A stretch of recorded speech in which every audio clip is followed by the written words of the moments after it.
Hello ಗೆಳೆಯರೆ, welcome back to my new video. So ಈ ಒಂದು ವಿಡಿಯೋನ ಯಾರೆಲ್ಲ KCET ಬರೆದ್ಬಿಟ್ಟು ಕೆ ಥ್ರೂ ಅಡ್ಮಿಷನ್ ಆಗಬೇಕಂತಂದು ಯಾರೆಲ್ಲ ಸ್ಟೂಡೆಂಟ್ಸು ಅಂತಂದರೆ KCET ಆಸ್ಪಿರೆಂಟ್ಸ್ ಅಂತ ಏನು ಕರಿತೀವಿ, ಆ ಒಂದು ಸ್ಟೂಡೆಂಟ್ಸ್ ಈ ಒಂದು ವಿಡಿಯೋ ಕ್ಲಿಕ್ ಮಾಡ್ಕೊಂಡಿತ್ತಂದರೆ ಅದರಲ್ಲೂ ಡಾಕ್ಯುಮೆಂಟ್ ವೆರಿಫಿಕೇಷನ್ ರಿಲೇಟೆಡ್ ಆಗಿ ಯಾರೆಲ್ಲ ಈ ವಿಡಿಯೋನ ಕ್ಲಿಕ್ ಮಾಡ್ಕೊಂಡಿದ್ದೀರೋ ನೀವೊಂದು ಸರಿಯಾಗಿರೋ ಒಂದು ವಿಡಿಯೋನ ಕ್ಲಿಕ್ ಮಾಡ್ಕೊಂಡಿದ್ದೀರಾ. ನೀವು ಏನಾದರೂ ಇಂಜಿನಿಯರಿಂಗ್ ಆಯಿತು ಅಥವಾ ಅಗ್ರಿಕಲ್ಚರ್ ಆಗಿರೋದು, ವೆಟರ್ನರಿ, ಫಾರ್ಮ್ ಡಿ ಅಥವಾ BSc ನರ್ಸಿಂಗು, ಯಾವುದೇ ಒಂದು KCET ಥ್ರೂ ಅಡ್ಮಿಷನ್ ಆಗ್ಬೇಕಂತಂದರೆ ನೀವು ಡಾಕ್ಯುಮೆಂಟ್ ವೆರಿಫಿಕೇಷನ್ ಅನ್ನೋದು ಭಾಳ ಇಂಪಾರ್ಟೆಂಟ್ ಆಗ್ತದೆ. ಸೊ ಹಂಗಾಗಿಬಿಟ್ಟು ಅದಕ್ಕಿಂತ ಮುಂಚೆ ಏನಾಗ್ತದಂದರೆ ಇವಾಗ ಏನೇ ಒಂದು ನಮ್ಮದು ಅಪ್ಡೇಟ್ ಬಂದರೂ ಕೂಡ KCET ಥ್ರೂ ನೀವಂದ್ರೆ ಅಡ್ಮಿಷನ್ ಆಗ್ಬೇಕಂತಂದರೆ KEದಲ್ಲೇ ಎಲ್ಲನೂ ಕೂಡ ಏನಾಗುತ್ತೆ ಅಂತಂದರೆ ಎಲ್ಲನೂ ಕೂಡ ಡೀಟೇಲ್ಸ್ ಆಗಿ ಅಪ್ಡೇಟ್ ಆಗ್ತದೆ. ಸೊ ಅಲ್ಲೇ ಕೂಡ ಎಲ್ಲರೂ ಕೂಡ ಆನ್ಲೈನ್ ಕೌನ್ಸ್ಲಿಂಗ್ ನಡೀತದೆ. ಸೊ ಎಲ್ಲನೂ ಕೂಡ ಅಪ್ ಟು ಅಡ್ಮಿಷನ್ ಆಗೋದನ್ನು ಬಿಟ್ಟರೆ ಎಲ್ಲ ಪ್ರೊಸೆಸ್ ನಡೆಯೋದು ಕೂಡ ಆನ್ಲೈನಲ್ಲೇ. ಸೊ ಇಲ್ಲಿ ನೋಡ್ತಿರ್ಬೋದು, ಈ ಒಂದು 2024 UG CETದು ಏನೇನೆಲ್ಲ ಆಗ್ತಾಯಿದೆ ಅಂತಂದರೆ ನೀವು ನೋಡೋದಂತಂದರೆ ಇವಾಗ ಸದ್ಯಕ್ಕೆ ಏನಿದೆ ಡಾಕ್ಯುಮೆಂಟ್ ವೆರಿಫಿಕೇಷನ್ ಅನ್ನೋದು ಒಂದು ಲಿಸ್ಟ್ನ ಬಿಟ್ಟಿದ್ದಾರೆ ಯಾರೆಲ್ಲ ಮಾಡಿಸ್ಬೇಕಂತಂದು. ಆ್ಯಂಡ್ ಯಾರೆಲ್ಲ ಮಾಡಿಸ್ಬಾರ್ದು ಅಂತಂದರೆ ನೀವು ಮಾಡಿಸೋ ಅವಶ್ಯಕತೆ ಇಲ್ಲ, ಆನ್ಲೈನಲ್ಲಿ BOIPs ಎಲ್ಲ ನಡೆಸ್ತಾರೆ. ಆನ್ಲೈನ್ ವೆರಿಫಿಕೇಷನ್ನ KEದವರೇ ಮಾಡ್ತಾರೆ, ಕ್ಲಾಸ್ ಎದವ್ರಿಗೆ ಅಂತಂದು. ಕ್ಲಾಸ್ ಎ ಅಂತನಲ್ಲ, ಲೈಕ್ ನೋಡೋದಂತಂದರೆ ಇಲ್ಲಿ ನಾನು ಈಗ ತೋರಿಸ್ತೀನಿ ನಿಮಗೆ. ಯಾಕಂದರೆ ನೀವು ಪದೇ ಪದೇ ಎಷ್ಟೋ ಜನ ನನಗೆ ಕ್ವಶನ್ ಕೇಳಿದ್ರೆ ಅನ್ನೋ ಉದ್ದೇಶ ಕೇಳ್ತಿದ್ದೀನಿ.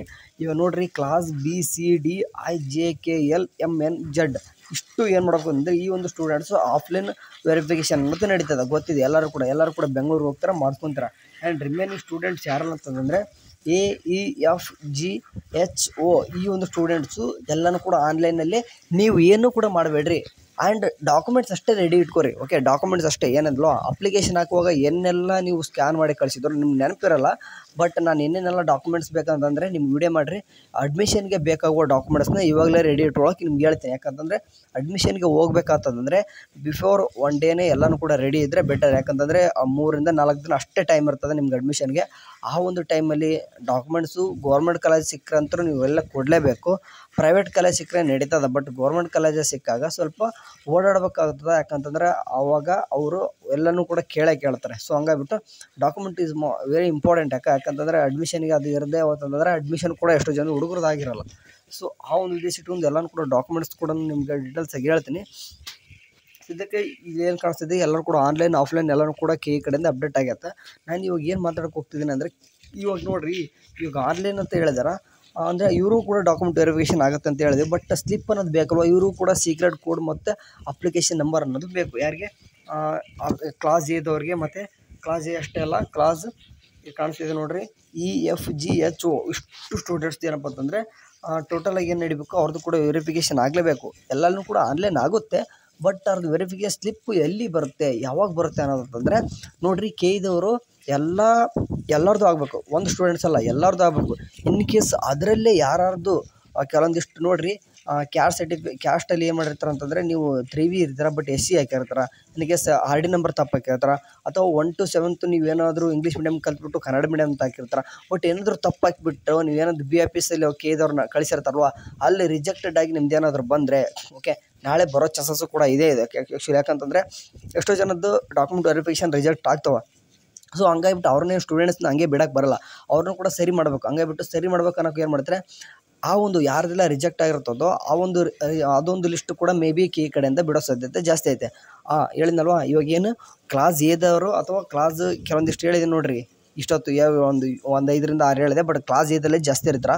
ಅದರಲ್ಲಿ ಕ್ಲಾಸ್ ಎದಲ್ಲೇ ಕೆಲವೊಂದಿಷ್ಟು ಸ್ಟೂಡೆಂಟ್ಸ್ ಏನಾದರೂ ಡಾಕ್ಯುಮೆಂಟ್ ವೆರಿಫಿಕೇಷನ್ BOIPsಲ್ಲಿ ಈಗಾಗಲೇ KEದವ್ರು ಕಳಿಸಿರ್ತಾರೆ. ಅಲ್ಲಿ ಏನಾದರೂ ರಿಜೆಕ್ಟೆಡ್ ಆಗಿ ಬಂದರೆ KEದವರೇ ಮತ್ತೆ ಇನ್ನೊಂದು ಟೈಮ್ ನೀವೇ ಖುದ್ದಾಗಿ ಕ್ಲಾಸ್ ಎದ ಇದ್ದರೂ ಕೂಡ ನಿಮಗೆ ಒಂದು ಲಿಸ್ಟ್ ಬಿಡ್ತಾರೆ. ಮೇ ಬಿ ಇವರೆಲ್ಲ ನೀವು ಡಾಕ್ಯುಮೆಂಟ್ ವೆರಿಫಿಕೇಷನ್ ಆನ್ಲೈನ್ ವೆರಿಫಿಕೇಷನ್ ನಿಮಗೆ ಎಲಿಜಿಬಲ್ ಆಗಿಲ್ಲ. ಸೊ ಹಂಗಾಗ್ಬಿಟ್ಟು ನೀವು ಆಫ್ಲೈನ್ ಹೋಗಬೇಕು ಅಂತಂದರೆ BOIPsಗೆ ಅಥವಾ ಬೆಂಗಳೂರು KEಗೆ ಬರಬೇಕು ಅಂತ ಏನಾದರೂ ಬರೋ ಸಾಧ್ಯತೆ ಜಾಸ್ತಿ ಐತೆ.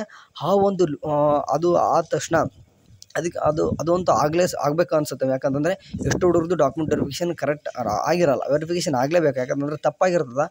ಇನ್ ಕೇಸ್ ಇಲ್ಲ ಅಲ್ಪ ಸ್ವಲ್ಪ ಏನಾದರೂ ತಪ್ಪಿತ್ತಂದರೆ, ಮೈನರ್ ಇತ್ತಂತಂದರೆ ಮಾಡ್ಕೊತಾರೆ, ಅದ್ರ ಬಗ್ಗೆ ವರಿಬೇಡ. ಜಾಸ್ತಿ ಮೇಜರ್ ಅಂತಂದರೆ ಖಂಡಿತ ಒಂದು ಆ ಥರದ್ದೊಂದು ಯಾರೆಲ್ಲ ಎಲಿಜಿಬಲ್ ಅಂತಂತೂ ಅವ್ರದ್ದೊಂದು ಸಪ್ರೇಟ್ ಲಿಸ್ಟ್ ಬರೋ ಸಾಧ್ಯತೆ ಜಾಸ್ತಿ ಇದೆ. ಇವಾಗ ಏನು ಮೇನ್ ಟಾಪಿಕ್ ಅಂತಂದರೆ, ಕ್ಲಾಸ್ ಎದವ್ರಿಗೆ ಎಲ್ಲಿ ನಿಮಗೆ ವೆರಿಫಿಕೇಷನ್ ಸ್ಲಿಪ್ ಡೌನ್ ಮಾಡೋಕ್ಕೆ ಲಿಂಕ್ ಬರುತ್ತೆ ಅಂತಂದರೆ ನೀವೇನು ವರಿಬೇಡಬೇಡಿ. ಇಲ್ಲಿ KE ಅಂತ ಕಾಣಿಸ್ತೈತಿಲ್ಲ, ಈ KEದಲ್ಲಿ ಬಂದಾಗ ಇಲ್ಲಿ 3 ಡಾಟ್ಸ್ ಕಾಣಿಸ್ತದೆ, ಇಲ್ಲಿ ಕ್ಲಿಕ್ ಮಾಡಿಕೊಂಡು ಪ್ರವೇಶ ಅಂತ ಕ್ಲಿಕ್ ಮಾಡ್ಕೊರಿ. UGC 2024 ಅಂತ ಇದೆ ನೋಡಿರಿ. ಇದರಲ್ಲಿ ಇಲ್ಲೇ ಒಂದು ಲಿಂಕ್ ಬರ್ತದೆ. ಇವಾಗ ಬರಲ್ಲ, ಇವಾಗ ಇಲ್ಲ, ಆ್ಯಕ್ಚುಲಿ ಇನ್ನೂ ಇಲ್ಲ.